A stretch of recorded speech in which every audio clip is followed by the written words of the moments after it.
All right, we are live.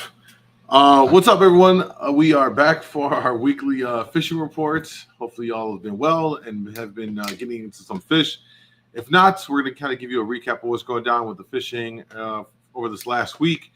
We'll talk about some stuff that we got in here that's been working, stuff that you may need to use to do the fishing that you need to be doing now that we're in the middle of the run, I would say, from what I saw anyway. And then we're going to end cap the stream here with the Big Pound Brawl 2024 season, and we'll share some important dates for you guys to look forward to. So, Michael, Rob, welcome. As we go through everything, if you find anything that you're interested in, you may need, you can always stop in the store or visit us at lakemichiganangler.com. For those of you that are watching on YouTube, cool little feature they've recently added. You can actually, we'll link the products directly there, and right from the video. If you're watching it back on the replay, you can just grab it right from there as well. So you got a couple different options there. Let's jump straight into the fishing.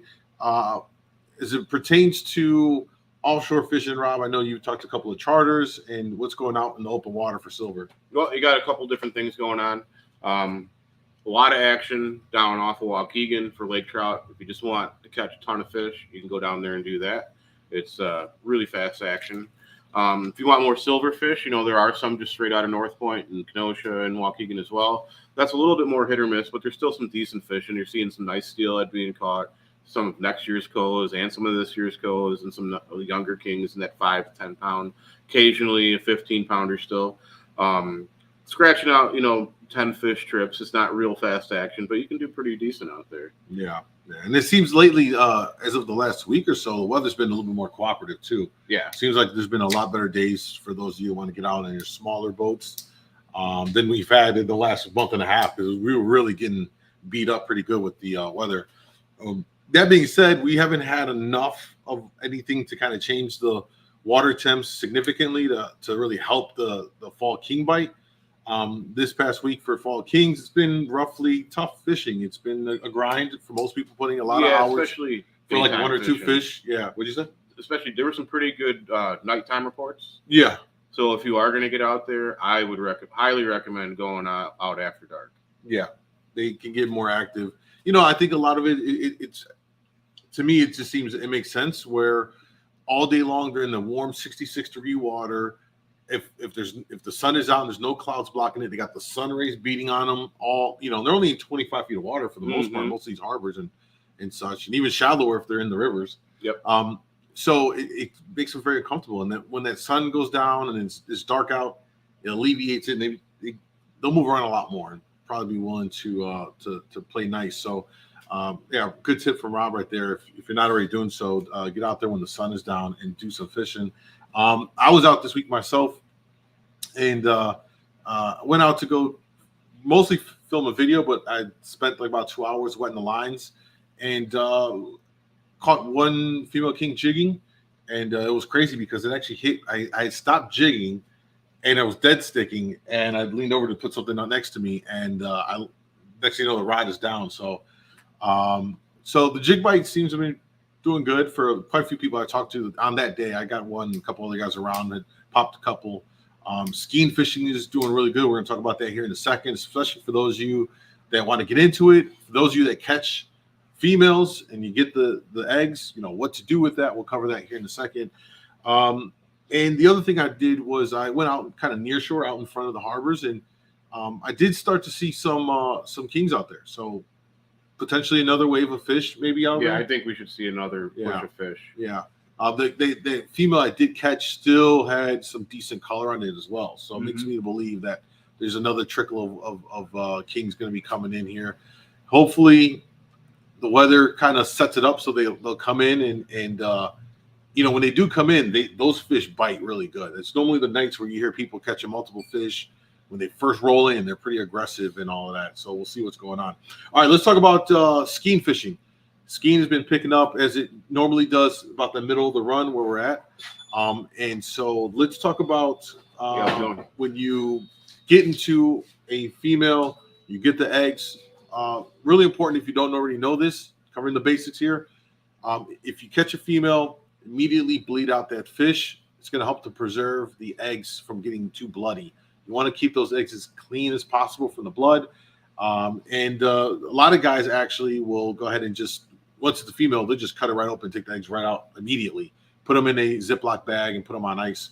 Once you get that part done, Rob, I'll let you take over and talk about what's options. So you wanna cure up the eggs as soon as you can, whenever you get home, whatever. And then just get up whatever blood out of them is there, blot it out with a paper towel, whatever. Maybe drain some excess liquid off them, and then you can take a cure. We've got a few different. We have a lot of different cures here at Lake Michigan Angler. We've got pro cures, Potsky cures, shake and cure, the Atlas stuff. So they're all a little different. They're all have their similarities and differences. If you're just starting off egg curing, Borax cures are a good one to start with because they're very forgiving. You can dump the whole jar on your eggs and it won't ruin the eggs. So that's a good one to start with. They're pretty basic. You just follow directions on the back. You mix it up with the eggs, put it in a bag or whatever container, and sometimes in a few hours or the next day, depending on the cure you're using, they're ready to fish. So what I like to do is I'll sprinkle some of this on there. If I'm using like a shake and cure, this one works really fast. You just use a little bit of shake and cure, a lot less. Just follow directions on there. It'll tell you how much to use. Now, real quick, for someone that's looking to start this, can they just get one? Do they need to get multiples to mix and match? Like for when you're just starting off, one is fine. Some people like to, as they get more into it, they kind of come up with their own little recipes. Yeah. So what you'll see is some people start off with like a cure like this, like a fire cure. This is shake and cure or a fire cure. These are a little stronger cures, so you just use a little bit. They'll go through the curing process with this, and then they'll put on the borax after. Sometimes they mix them up together. You can come up with your own thing. And there's a lot of stuff on YouTube that people exactly. showing like their recipes, so you can always use to try it if you want to get really creative. But what I like to do is I let it cure. You'll see it pull liquid out. The eggs will reabsorb the liquid, and then I like to drain them in like a colander plastic strainer, and then I'll air dry them to make them a little tougher. Okay. And then sometimes we'll put on borax after that. Just depends on what you want. Sometimes we'll add stuff to it like krill powder or other scents. And then as far as color goes, they have options as well. I mean, you've got the pinks, you got the more natural oranges. And so a variety of different colors and options for you to check out. We have a whole selection here. So if you want to get into it, feel free to stop by the shop or check out the products on LakeMichiganAngler.com. I should also mention that we do have Skein for those of you that don't want to bother with it. People like me, like I don't want to have to do all this stuff. So we do already have some ready to go that you can stop by and grab as well. I'm going to let Rob come back. He's taking care of a customer right now and finish up talking about that. What I do want to do is mention the reels. So if you're fishing from shore, especially, we got some great reels in. They're going to be great for the shore guys. You want some at least 3,000, preferably about 4,000 size reels. So you get that line capacity there. We've got the Akuma Samart C's here. I really like these, man. I really, really do like these guys. T-handle, really smooth, looks sharp. Come by, put it in your hands. I think you'll like it if you're looking for a reel. We also have the Daiwas, the Regals, and the Fuegos as well. Again, very nice. And all of them are at very affordable pricing as well. So you don't have to break the bank for the performance. You really can't go wrong. So if you need some reels, come check those guys out. We're waiting for Rob here. Oh, I do want to mention, too, we did get our custom flicker sheds in. Chartreuse Zebra. It's a staple. And new for this year, what do we decide to call this one? Glow Spoiler. So it's essentially like a bad toad, but you've got the black at the front and the tail end on this guy. So we're looking to get that out there as well. If you're looking for some of our customs, they're here as well. Oh, I should mention, too, that the Green Glow Castmaster has been doing a lot of work. So I caught my king on this week, half ounce, and we have some more of those as well.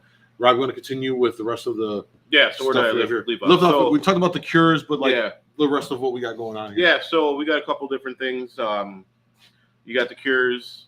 We've got the slip bobber. So typically when you're fishing in the harbors, you might be fishing anywhere from 6 to, say, 14, 15 feet down. So you really need a slip bobber. We got in the Nova tackle. Slip bobbers right here, 3/8 ounce. And we'll typically like to rig that on a braid main line and below the bobber, we'll have a couple egg sinkers, 1 or 2 egg sinkers, just to give it a lot of weight. I think it's important to have a lot of weight on your slip bobber rigs and skein, because skein doesn't sink fast. It sinks very slow, and you want that to just punch through the water and get to that desired depth as fast as possible before that bobber drifts off the spot.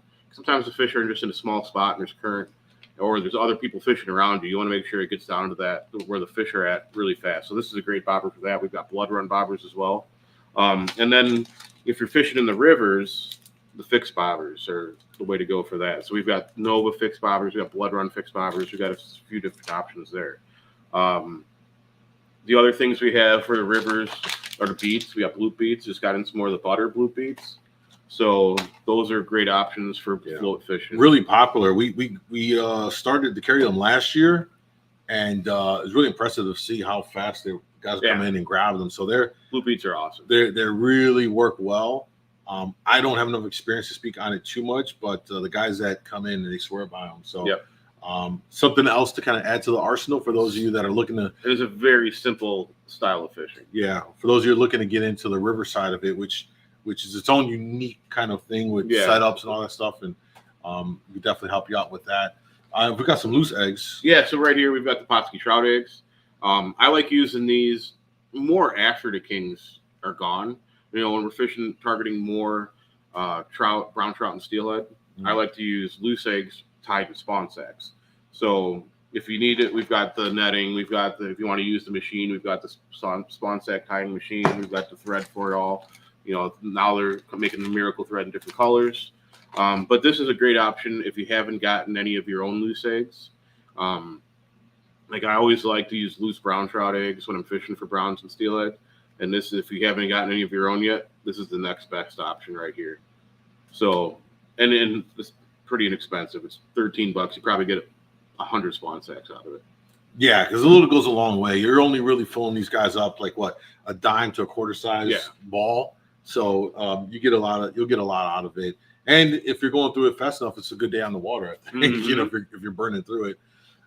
So that's kind of where we're at with everything in the run right now. I'd say the middle of it. When I was out there, what day was it? I was out there Thursday or Wednesday, Tuesday, something like that. Tuesday or Wednesday, whatever day I was out there. I was live scoping around, and I did see that there was fish. What I interpreted them as actually kind of doing the spawn. You see them in these big biomasses, really tightly packed and swimming around. So, I think we're in the middle of the run. Still think there's some more fish going to come back in here. I think we just need a little more of that weather to set us up in a way that we get a little bit cooler water or some rain or something to that effect. I haven't checked the weather for the upcoming week to see what we're going to be dealing with. Hopefully we do have something. All that's going to do is just turn up that bite and make it good for everyone as well. So let's talk about the Big Pond Brawl 2024 season. We made a post earlier this week to share the news with those of you. We're really excited to expand what we did in this year with our first kind of proof of concept event. It was a lot for us to do. We wanted to see, okay, can we actually do this?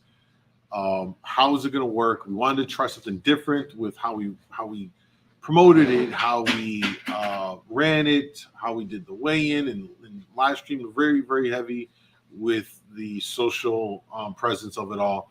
And because of you guys, and big thank you to all the anglers that participated in it, you guys made it just a complete success to the point that we felt that we needed to come into 2024 and expand on it. So for those of you that didn't see the post on our Facebook, it is up there. It's pinned on our Facebook. But I'll just kind of give you the cliff notes here. 2024 Big Pond Brawl Series. Here are the dates. So you guys can set it up now to reserve your days off. Plan with the family. Tell wifey you're going to be, jumping in on this. You get the idea. May 4th is going to be our spring tournament. June 8th will be the second one. August 17th, and then we'll have a fall, September 14th, for our Big Pond Brawl Series dates.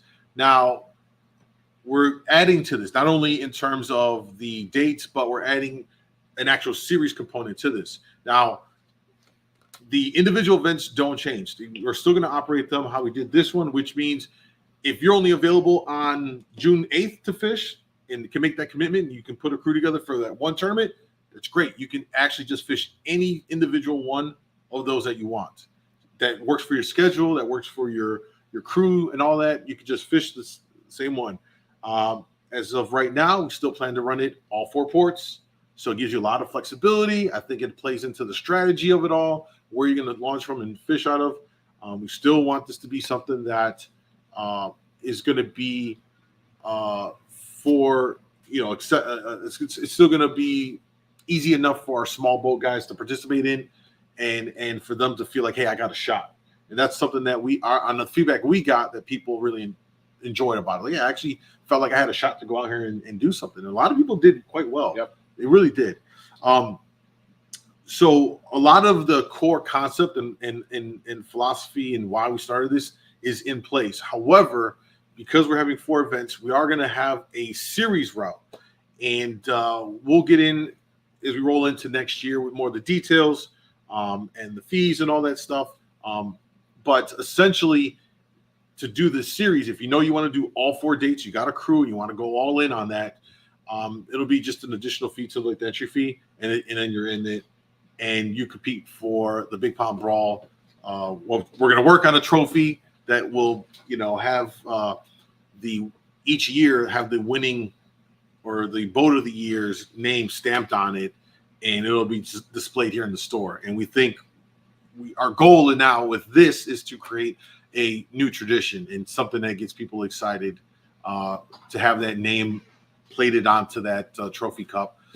So we're excited about it. Hopefully you guys get excited about it. I know we're going into hunting season soon, and we're going into the trail end of the fishing season, but keep this in mind, and hopefully get you guys excited for next season to get involved. The goal is to run it the same way, still do like the live streams. We've even discussed potentially capping it at a certain amount of boats, just so that we can manage it.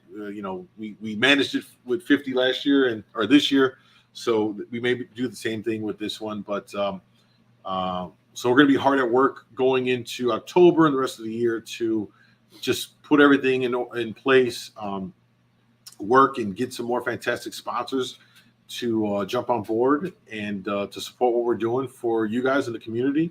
And we're excited again to share those dates with you all. So if you need more information, at least on the dates, in case you missed anything, just go to our Facebook at Lake Michigan Angler, and you'll see the pinned comment up there with more. And as we go through the coming weeks and months, as we have more to share, we'll share that with you guys. So that is what I wanted to end this stream with. If there's any questions, feel free to drop them below, or if you're watching this on the replay on Facebook or on YouTube, just leave it in the comments. We'll take a glance in there and get back to you as soon as we can. Rob, is there anything else you wanted to add? No, just looking forward to next year's series. Should be a lot of fun. Should be a lot of fun and exciting for sure.